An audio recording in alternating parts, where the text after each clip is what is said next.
Here are some ways to get Guidus TV. Via satellite on Galaxy 19 FTA. At this satellite frequency, transponder rate 5, frequency 11836 MHz, polarity vertical, symbol rate 20770, FEC 3/4, channel ID, Guide US TV. You can also download the app to your smartphone. Available for iPhones from the App Store, for Android on Google Play. And now Guidus TV is available on Roku. Get guided with Guidus TV.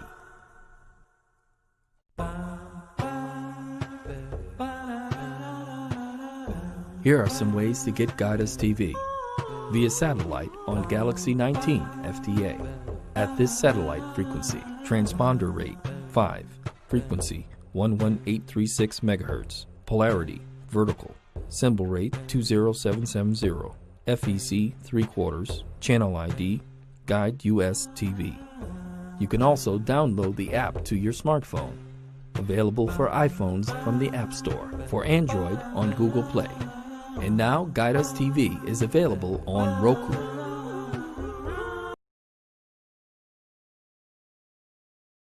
Get guided with Guide. Bismillahirrahmanirrahim, and we come to you in Southern California, and we got a special program for you right now. I'd like for you to do this one thing as we start out. Ask Allah that He will accept our efforts and what we're doing tonight. All right? That's number one. Number two, I want you to share this. Share this. Okay? Don't wait. Do it now so that more people will get the benefit of a live program coming to them. And send the hearts. That's the third thing. Send the hearts. I love those hearts. I love them. Oh, yeah. Anyway, yeah. What I'm going to do, first of all, is I'm going to go to our storage. I call it storage. Some people call it Facebook, but I go to storage and I take a look at our social media and see how we're doing over there, because this is one of the ways to monitor what we do. As you know, probably, if you've been watching this for a long time, you know we don't take any advertising. Because we don't take ads, there's no reason for us to build a program that tells people how many people watch, because all of that takes a lot of money and a lot of time to put together. The viewers, how many viewers do you have? At what time of the day? Blah, blah, blah. So we don't do that. There's no reason to do it, except to know for ourselves. So this is the way we use the social media to kind of figure out what really is going on, as far as an average anyway, to give us an idea. Now, if you're watching us on the satellite, then you're one of the few in the world who are watching us that way, because we have more people watching us on the internet now, and on our website, and also on our social media, and the social media, as well as our TV box. We have a TV box and apps. The more people watching there than there are on our satellite. So if you are watching on the satellite, let's give you a heads up. If we don't know how many people we got, if we don't have any response at all, we're going to consider that it's not worth it for us to keep spending thousands of dollars every week to keep the satellite going. So, yeah, I just want to let you know, if you do have us on the satellite and you'd like to somehow communicate with us, the best way to go is right now, go to Facebook, and it's y.estes, Facebook/y.estes. And I can't put that up on the screen right now, but if I could, I would. Facebook.com/y.estes. All right, you got that. You know how to do it. If you are watching us on satellite, do that right now and go to this particular thing that you're watching right now. You'll see it. It will say live, and it will say live twice. Once from our live, which is right under our logo, which is Which way? Which way is it? I think it's, no, it's over here. Yeah. Okay. So you'll see 2 lives there. And if we're not live, then you won't see 2 lives there. Okay. Got that? Anyway, so also if you're watching us on Facebook right now, you'll see the text for what I'm saying. It's displaying all of that. Yeah. Oh, and it's also about 60 seconds behind what I'm actually doing. So I'm watching me do the same thing again. All right, alhamdulillah. Now our program, the program that we're talking about tonight is a program that's, I think, concerning everybody. That's why I asked you to share it. So if you didn't share it, please share it right now. A lot of Christians are asking about this. Are we in the last days? Are we in the last days? Is this the end times? And they're even mentioning Gog and Magog. Gog and Magog. Do you know what that is? You're scratching your head. What's Gog? Yeah. If you said Goog, pronounce it, that has the O in there. It's supposed to be pronounced Goog and Magog. And if you know anybody from Egypt, they like to pronounce the J sound as a G. Yeah, they do that. So they'll say masgid. Masgid. So, yeah, you know it was masjid. So instead of Goog and Magog, say Juj wa Majuj. Now you got it. Ah, that's in the Quran, isn't it? Juj wa Majuj. And let's see who we have with us right now. I'm looking for, I can't find it. Let me start closing up some stuff and I can try to find. Nope, not here. I know that we have some. Assalamu alaikum rahmatullahi wa barakatuhu. Wa alaikum salam rahmatullah. I hear you, but I can't find you. Ah, here it is. This new system is amazing, but it's way more than I can work with and still try to do a live broadcast. Anyway, yeah, doctor, hold on. Sure. Yeah, it stretches out people's faces too, so you have to always reset that. Alhamdulillah. This is kind of embarrassing that people have to watch me play with this setup. Otherwise, it's not going to show up. I think I got it. I think this is. Now I'm going to hit the button and we'll find out if I'm wrong or right. Assalamu alaikum. It worked. Alhamdulillah. Yeah, wa alaikum assalam rahmatullahi wa barakatuhu. MashaAllah. How's everything there in St. Louis, Missouri? MashaAllah, doing very well. Well, coming back to near normal, but not really. But it's progressively getting better. People are getting more and more out as compared with before. So it's a positive sign, but we'll see. There are some areas where 23 states where they're showing rise in coronavirus. So we just cross our fingers and see what comes in the next few days. Well, I'm asking the Google right now to give us an update. So the latest, not good. Not good at all. Florida and South Carolina reporting big spikes in the coronavirus cases. Where else? Looks like all of the places that have been having the big protests have, where the people were getting together, or the riots and everything, wherever you see the people getting together, it looks like that's where they're having the spikes. Did you know about that, Doctor? Yes. I expected it to be, but the event was so important in our nation that I was crossing my fingers and saying, well, let's Allah Ta'ala help us.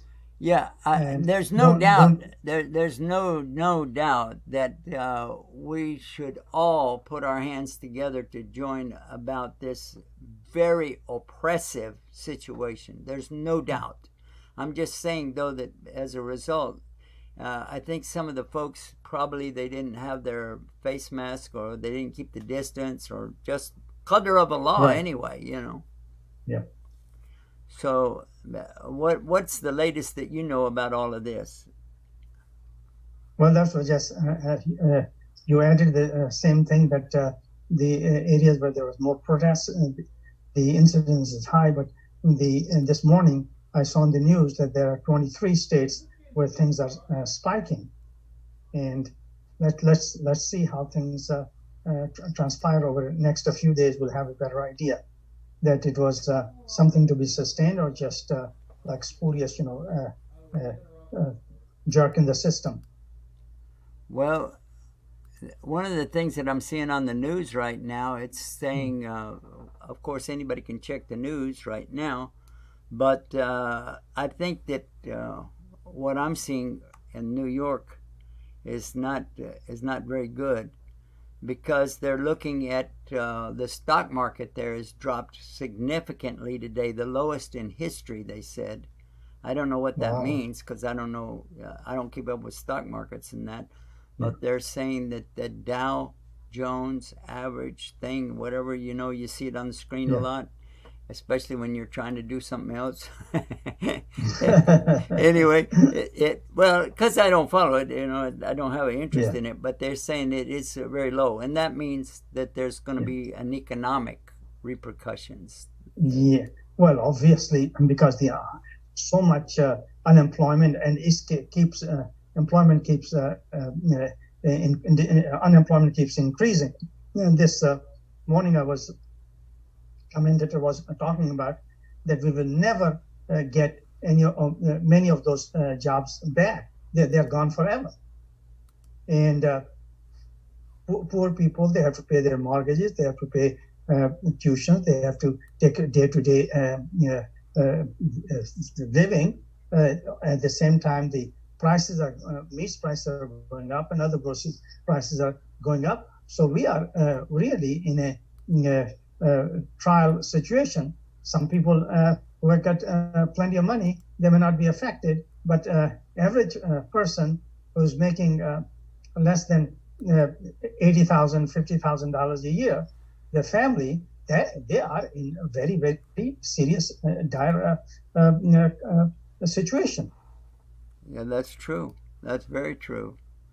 So what do you anticipate or project for the let's say between now and August? It's hard to say because the situation is so fluid. We just have to watch and respond accordingly. We have to keep our diligence, keep our distance, keep our mask, keep our personal hygiene to have better chances of not getting sick. This morning, it doesn't apply to the United States, but in Pakistan there is a spike. So one of my relatives just died, and then mother and father are sick, and then my distant relative and his young son died of coronavirus. Now this is affecting each and every family that people. If you're just here in the country, so it's people dying here and there. But now it is even among the affluent people, people are dying. So it's no longer a disease of the poor. Yes, poor are affected much more severely, but people with wealth and knowledge, they are not immune to it, and they are actually quite prone to it, and they got to take absolute precautions to prevent the sickness. Is a serious problem. We still, I see patients who still say, well, my son thinks that is all made up and it's all it was fake, I said, no, please don't do that, because I have personal first-hand experience, because my wife is in infectious disease in a big university, and she's seeing all those cases of coronavirus, and this is for real. And please don't consider it as a fake news. All right. Speaking of news, we do have something that, if I can pull it up. Yeah, here we go. I'm going to put this on right now so that people can see this. Inshallah. Inshallah. Let me put it up. Okay. This is in the news. And it says, last days, compare and see.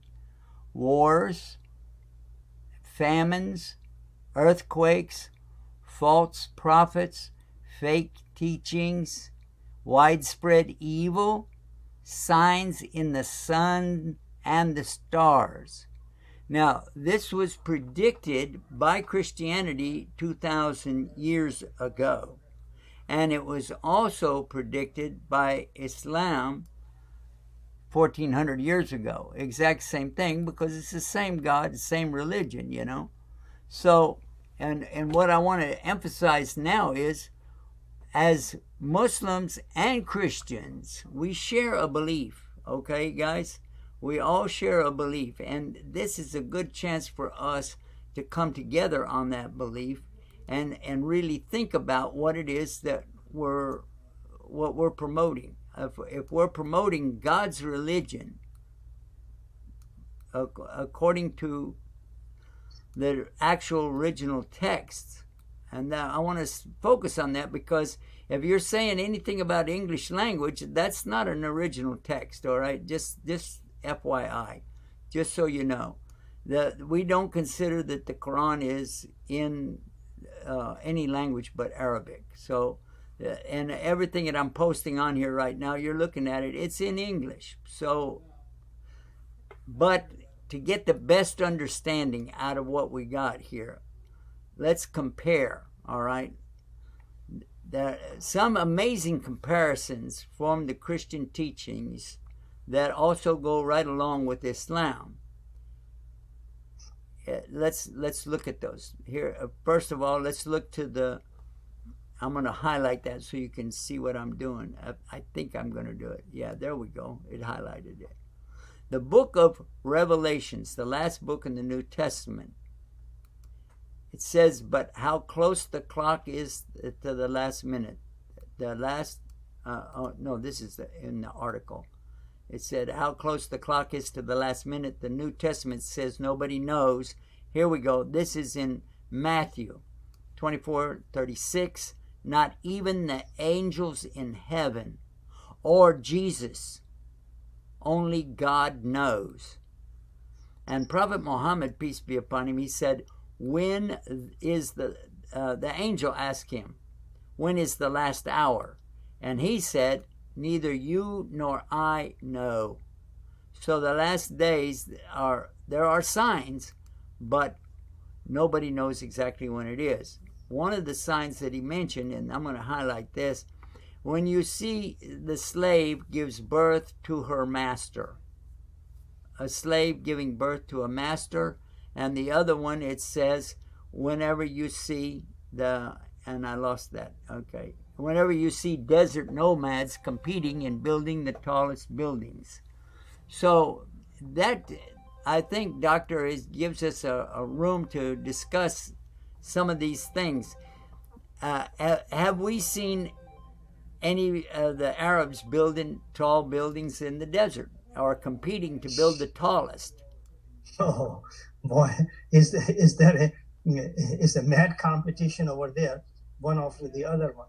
Dubai and Abu Dhabi and what not, making the tallest and the tallest and the tallest building. If one ends up with tall, and someone wants to make another taller building. That's 100% true. All right. So, what about when it comes to the subject of women giving birth to their own master. Is it possible that a woman could be carrying a baby that is not really hers, it belongs to her master, and then that baby is born, and then the baby is the master over the woman? Yes, the way, you know it better, but I will just tell you how I interpreted it. The way, mother is mother is going to be the mother. You see, now when the child will be born, child will try to rule the mother. The mother will be subject to listening to and obeying the child instead of child obeying the mother. All right, and what you just said is exactly what I interpreted that till I heard, and that's why I was thinking maybe you know the medical side of this. In some of these Arab countries, some of the women, they don't want to lose their figure, so they'll go to a doctor who will handle this, and then they'll give the egg. They take the egg out of the mother and the semen from the father, and they mix this, and then they put it into the slave girl that they have there, and then she actually gives birth to her own master. That's actually happening right now in Arab countries. Sure. It is happening in the United States too, except that we don't have slave girls in here, But hopefully, no. Yeah, hopefully no. But people are willing to do that for you. Women are willing to take somebody's egg and sperm and raise it in their womb. I did not realize that. Yes, it can certainly mean that too. Yeah, that'd be a literal translation. That's no estimation about it. Just that girl is carrying this baby, and she gives birth to it, and immediately it's her master. In the countries where they have the royalty and that there's no doubt that she is subjected to whatever that baby wants to tell her. Exactly.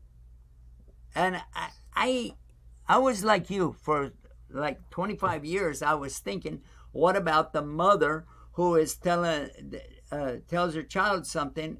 And I've seen this back even before I became a Muslim.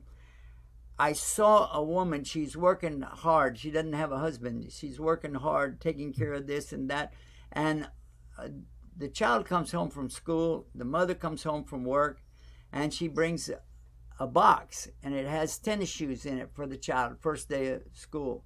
And the child opens up the box and throws it at her, throws it back toward her, and says to her, "Listen, I am not wearing those shoes. I told you Adidas. And you come back with this junk, you go get the shoes I told you. I'm not wearing that. I'm not going to embarrass myself." The woman gets in her car, and she drove back to the store and picked up the other shoes. She took them back to one store, which is a discount place, and went to the other place and bought those on credit so that the child would have the shoes they wanted. So I assumed, with no doubt, this has to be exactly because I'm watching. But now I hear about a woman who is a slave. She is an indentured servant. She has a contract that she signs when she comes from the Philippines or from Sri Lanka or wherever they come from, different places, And she is a dedicated slave for 10 years or 15 years or whatever it is. And then she is released after that time period. But while she's there, she might be asked to carry a baby for her own master, for this lady here. And for the, subhanAllah, it's too much to think about, isn't it?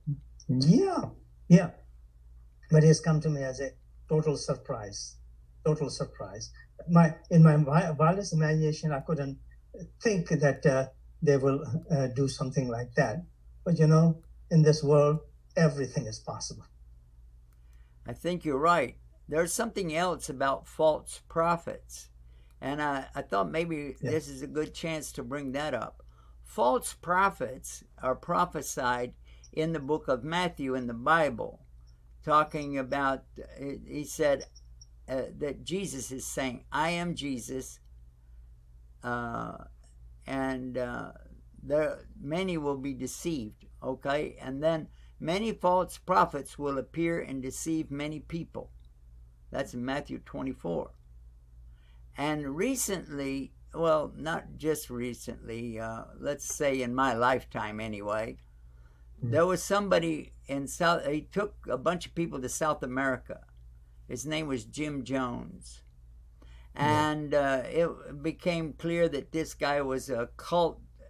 He was claiming to be a prophet to them. And at the end of the whole thing, when the government came down on him and they flew helicopters down there, everything, to get the people out, he made them drink Kool-Aid that had poison in it. Did you ever hear about that, Doctor? Yeah. That's in Jones' case. That's such a famous and such a sad story. Several hundred people, about 700, I don't know how many people died because of that potion. And it was such a horrific thing. Yeah, there's another thing, though. He's not the only one. There was David Koresh, and that is definitely an Arab name, you know. But David Koresh was in Waco, Texas, and that was a huge, big problem that the government sent in cattle cars full of agents to try to get the people away from him. He had a cult going on there, and they had weapons, and they had buried big buses underground, old buses, you know, and they took the front and the back out of those buses so that they made a tunnel, and then they covered that over, and so that you could run through those buses like a tunnel from one place to another, and they were very dangerous. And so, subhanAllah, that was another character. And then he claimed to be the Messiah. And that's exactly what the book of Revelation says, that there are going to be these people, these false prophets, and something called the Antichrist. He's not Christ. Christ is coming back in the last day, but he's not the Christ. And there are people that are known to us as Antichrist. What do we call that in Arabic? Do you know, Doctor? Masih. Dajjal. Yes, Masih Dajjal. Oh, I see. We got our Arab doctor with us right now. Doctor, assalamu alaikum. Alaikum salam. Don't Jag, Arab or not Arab, it's the taqwa that matters. So. Well, the last thing we want to do right now is get into kind of racism, right? That's the last thing. Don't even open up, the race of Arabs, the race of Jews, the race of the white people, the Caucasian people, or whatever. We don't need that right now. Very true. Definitely don't need that. Anyway, let's give proper introduction. Dr. Idle is in Tampa, Florida, and he's a medical doctor as well. And we always love to have him come in. He's always got some brilliant things to bring to us. And Doctor, we're talking on the subject of the last days and signs of the last days. In particular, we've talked already about some of the fake prophets.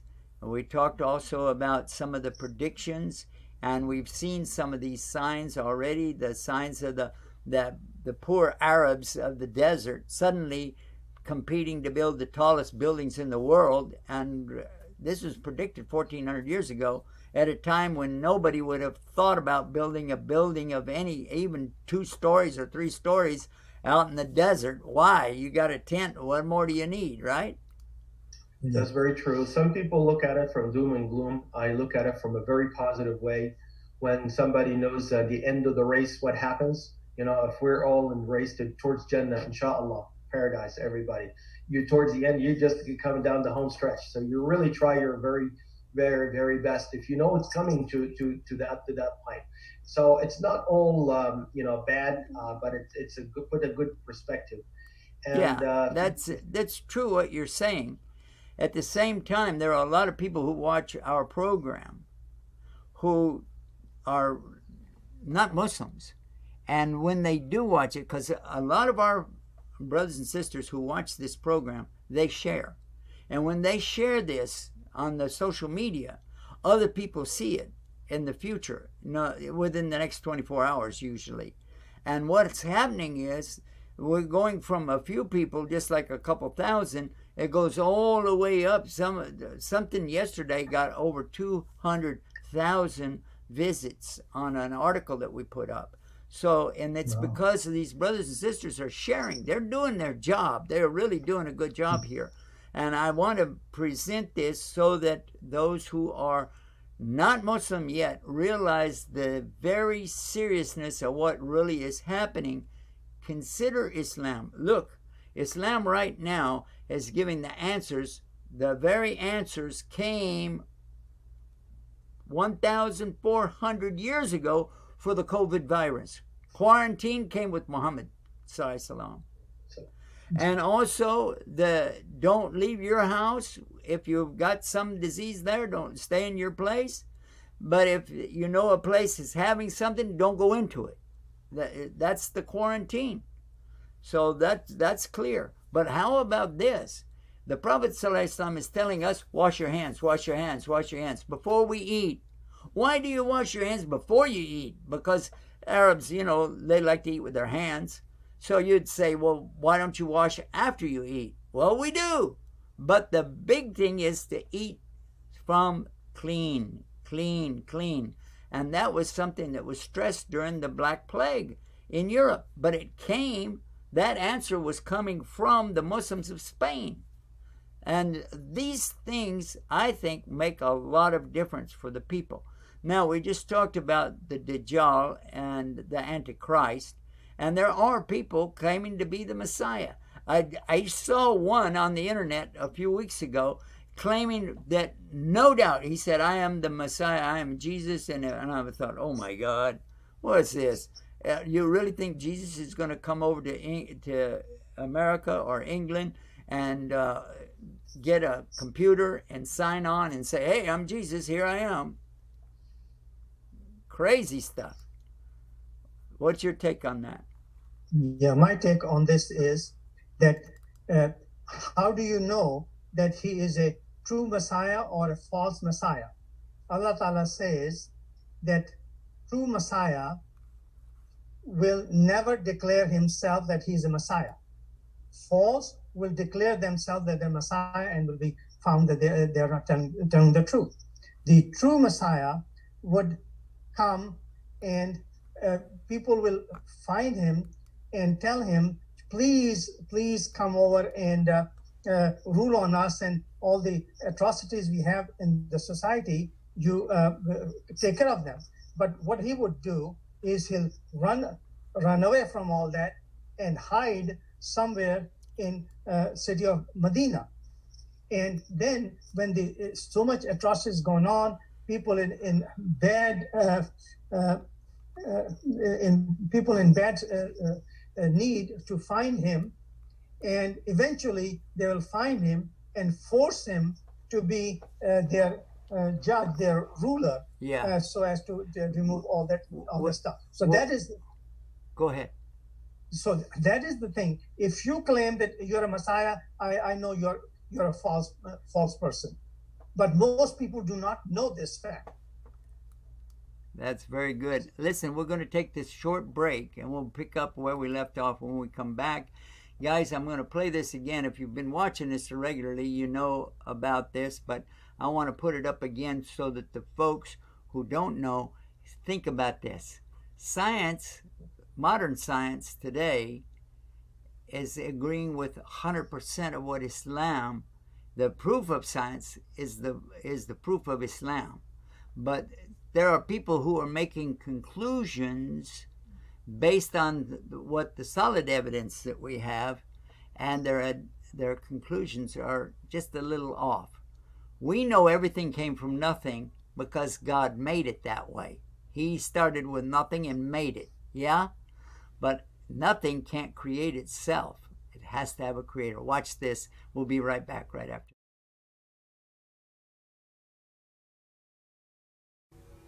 Throughout the entire universe, there was nothing. Then suddenly, there was something that came out of nothing. Nothing became something of the universe. Really? Maybe not. What is the reality?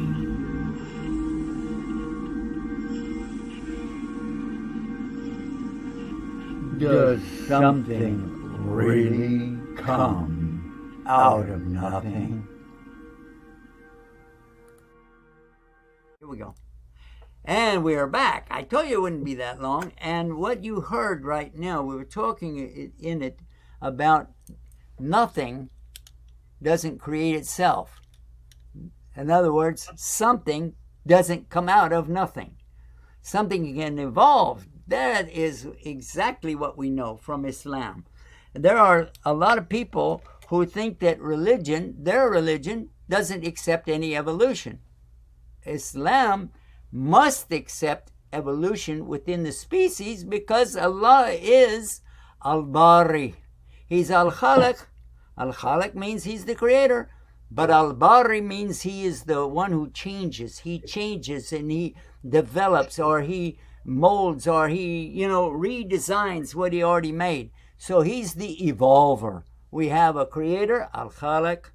We have an evolver, Al-Bari, and that is a done deal.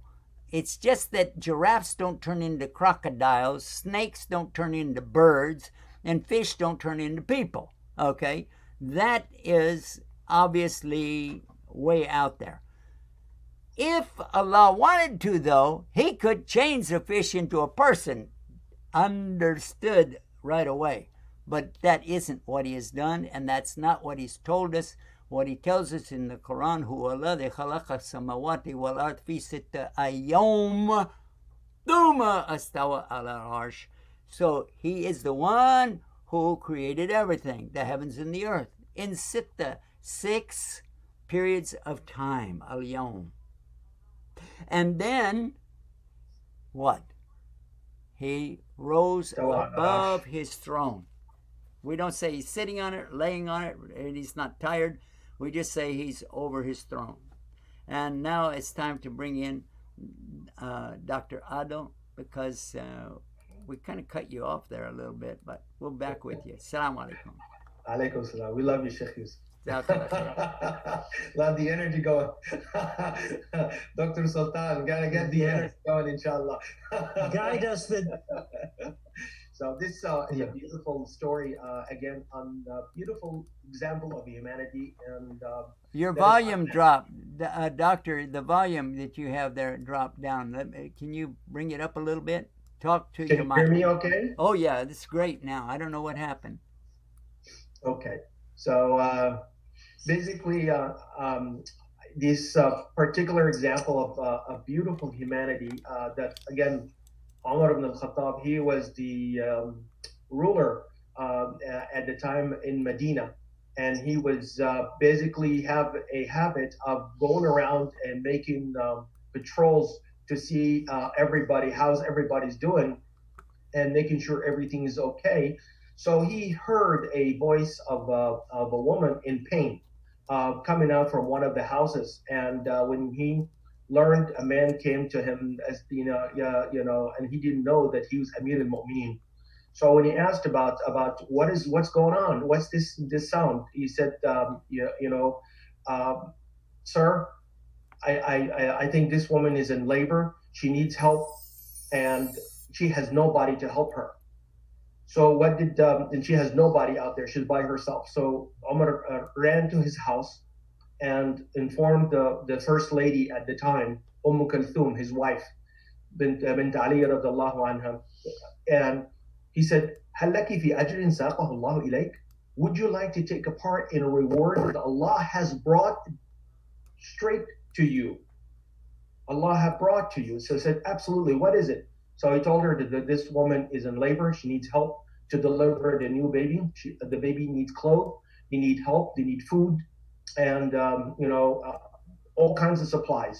So she came and she got all the gears, got all the supplies, and went with Umar ibn al-Khattab radiallahu anh, and she went inside to help the lady deliver while Umar, Amir al-Mu'mineen, the ruler of the entire Islamic world at the time, he went down and he set the fire and he started cooking for the woman, because obviously when they deliver they are very tired, and they're not they're very weak, so they need help in the first few days after delivery. And the man is sitting outside, and then Kulthum came out and said, "Would you give the man a good news that he has a baby boy?"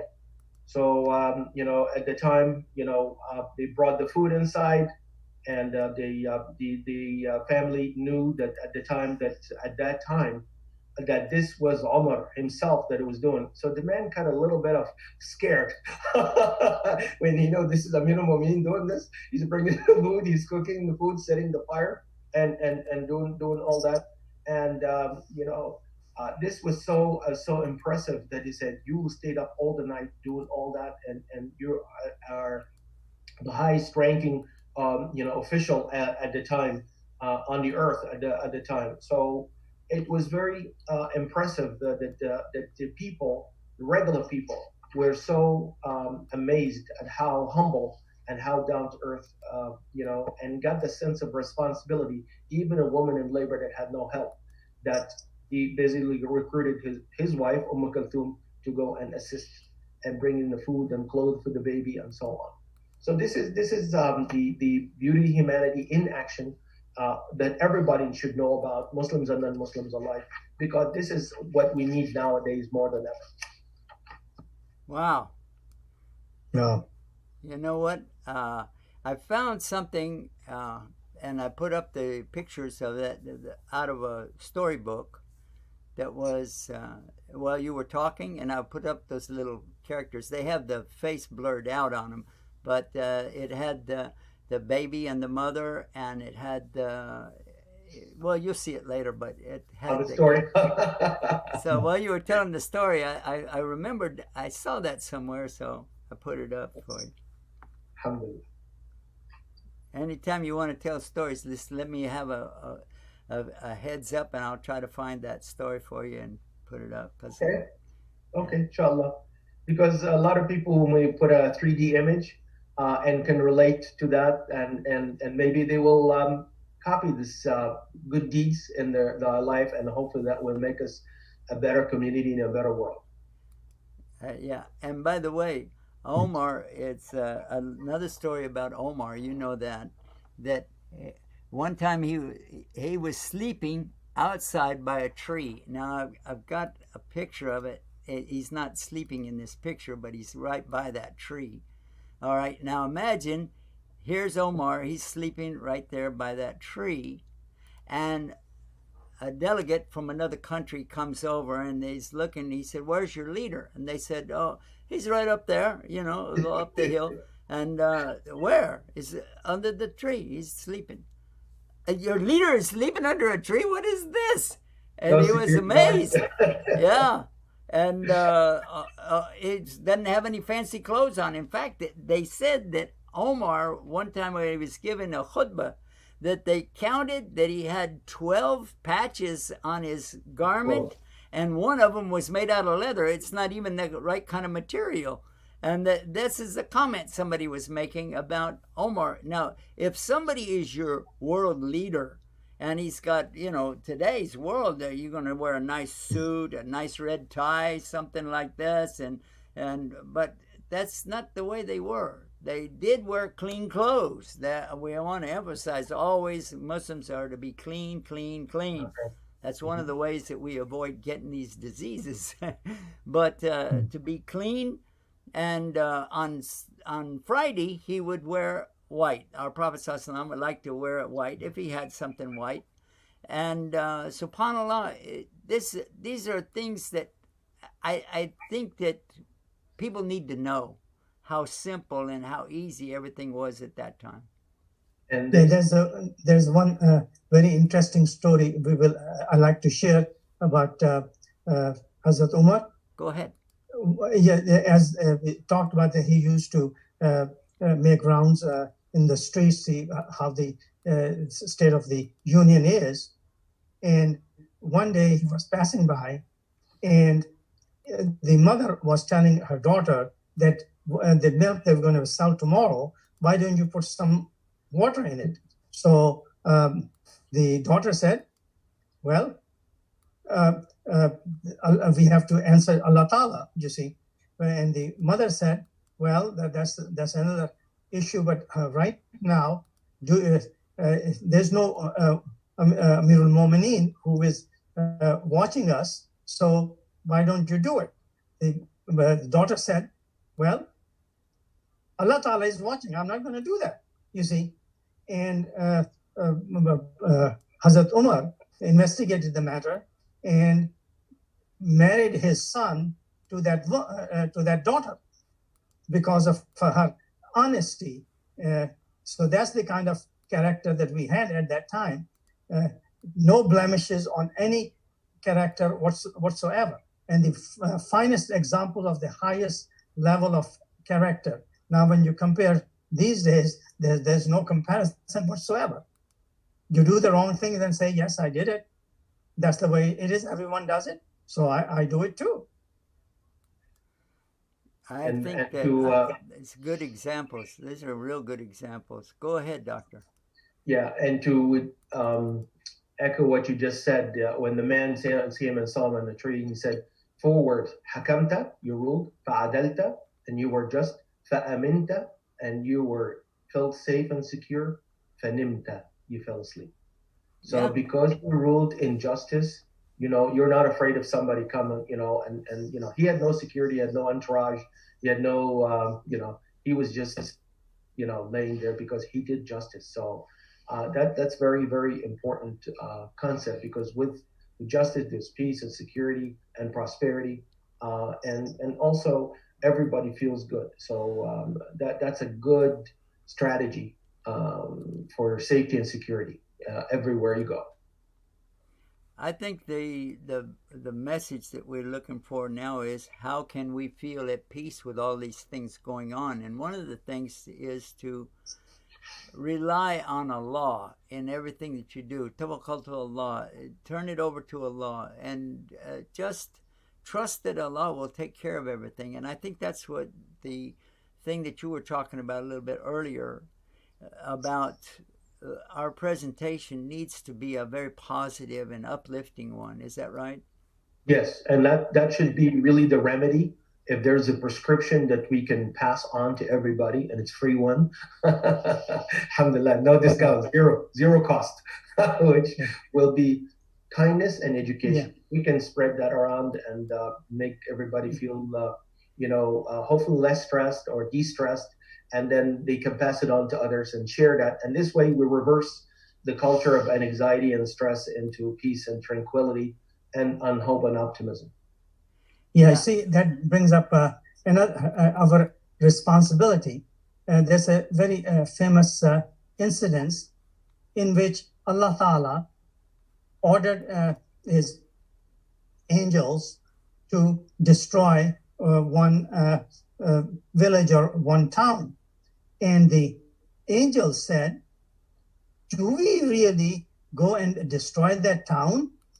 In that, there is a guy who's so pious that he has not spent the amount of time you blink your eyes, that little time, in doing any kind of sins. And do you want me to destroy that village or city? Allah Ta'ala said, yes, and start with that pious man who has been pious all his life, and yes, did nothing wrong, but he did not convey the message to his fellow beings, so that the area, the society got so bad that I had to order to be eliminated on this planet Earth. So start with that person. So what lesson it gives us is that being pious is not good. We have to carry that message to our fellow beings also, that what is good and what is bad and what Allah Ta'ala wants from us. Well, that makes a lot of sense. I've heard a version similar, but a lot more brief than that one. But yeah, Alhamdulillah. So, you know what? We've only got a few minutes left, about 5 minutes. And in this chance, I would like for you, Dr. Adil, to give us your message. You always bring a little brief message. I'd love to hear it tonight. Absolutely. Thank you so much. Well, we see, everybody has to know that everything happened with the will of Allah. You see all that stuff, whether it's the coronavirus, whether it's challenges that we face and meet in our daily lives and so on. All happened for a reason. You could take it in a positive way, and you could take it in a negative way. The positive way, somebody said, how about this imam? He came, contracted the coronavirus in ICU, and then passed away. You know what? Going straight to Jannah. Everybody, كل نفس ذائقة الموت. So you go straight to paradise. For those, this is the Arabic word for Jannah, is paradise. And then look at it on the other side. What did we leave behind? Everybody should really look this, in Surah Al-Baqarah. Everybody, what we've done for tomorrow. When a man came, Rasulullah sallallahu, when is the day of judgment? Rasulullah sallallahu didn't tell him what time it is. He said, what have you prepared for the day of judgment? So every day before going to bed, what we have done for tomorrow, what we can do to have a positive impact. We don't want to be adding up to the peanut gallery and then people promoting an anxiety and hype and tension and all that. And I see this, everybody's on the edge. But when you start making a joke or laughter and just bring humanity together and then turn this adversity, truly laugh it off. And that's why, you were in time in Egypt, and then when they say, how come those people are still around and they still survive and they still can fight it out, and that will not only decrease the stress, enhance your immune system, but it will give you also a positive image. Who's in charge? Who feeds you? If we have faith, this is Al-Khattab again. If we have faith, Allah will give us food and supplies and sustenance and provision, just like the birds when they wake up in the morning. Do they worry about what they have for lunch or dinner? They tell khimasa, they go out and wake up early in the morning with empty stomach, and they come back at the end of the day full stomach. What happened? Allah provided for them. The same Allah to provide for us, and so on. So we don't want to be a worrywart kind of person. You do your part. Am I doing my part? Am I doing the work? Take all precautions, make sincere dua, pray to Allah, and then hopefully, the ultimate word is the Arabic word called tawfiq, or the success. Whether all this effort is coming to something visible that we see or know, or that as quote unquote success, like whatever parameter that we have. But Allah subhanahu wa ta'ala has a different way of parameter. Because Nuh alayhi salam, for instance, Prophet Nuh, he spent 950 years and only few people came with him on the ark. And he didn't give up. He didn't, people were putting plugs in the ears and mocking him and this and that, but he continued on with that. So let us all do our part, knowing the final destination is only reserved for those who strive for it and work hard for it. It is not an easy path. It's not a cheap place to go to. It is something you have to be earned with continuous faith and work. In Islam, you see this if you do a search, Google search, Inna alladhina amanu wa amilu salihat. You cannot have faith without amalu salihat, or doing the good deeds. They both come together in one package, if you would, because the faith has to be reflected on by deeds and vice versa. When you do the deed, that increases your iman, and that's a positive feedback circuit, if you would, that will keep you going till you meet Allah subhanahu wa ta'ala. MashaAllah, MashaAllah. Yeah, I like that. I think that sums up a lot of what we were trying to say today, that as well as these are obviously days that are closer to the last days, and there's no doubt about that. There can be no doubt that all of the things that are happening in the universe right now are coming together for a reason. Everything is in God's control. And rather than panic and say, "Oh, we're stranded, we don't know what to do," in the confusion and so on, is to look at it from a different point of view, as you mentioned earlier, that we should consider that the fire that we see today, that we have, for instance, is a fire that can be taken two ways. It could burn you, but it also could help you. It could be the fire that heats your food. It can be the fire that keeps you warm. So what we see in this life is not what's going to be in the next life. It's going to be very, very much more real, and we're looking forward to the success or the tawfiq that you mentioned, because after all, we're trying our best. We have a good intention, and we're trying. Inshallah, we ask Allah to accept it. And use the remedies that's been proven. Like, for instance, tomorrow, and tell people, everybody, tomorrow is Friday. That's the most beloved day and the most important day of the week, the day of Friday. So the remedy to protect anybody against the Dajjal or Antichrist is Surah Al-Kahf. Please read, at least if you cannot read the whole entire surah, at least read 10 of them. That will be protection for you. It's like an insurance policy. It's a free insurance policy. Just read 10 ayah. It's a Surah Al-Kahf, or the cave. It's number 18 of the Quran, and that's what you should do. All right. Well, we got to roll out. It's that time again. MashaAllah. MashaAllah. How fast time goes. Yes, exactly. Doctors, I'll give you big salam alaikum. Wa alaikum assalam wa rahmatullahi wa barakatuhu.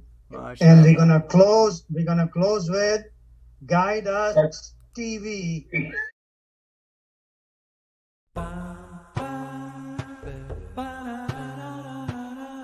Here are some ways to get Guide Us TV. Via satellite on Galaxy 19 FTA.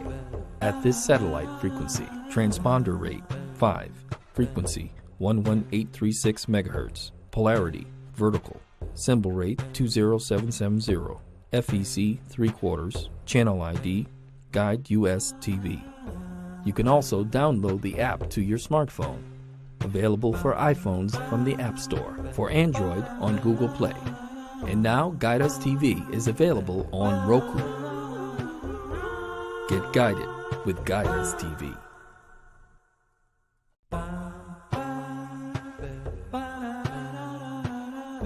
Here are some ways to get Guide Us TV. Via satellite on Galaxy 19 FTA. At this satellite frequency, transponder rate 5,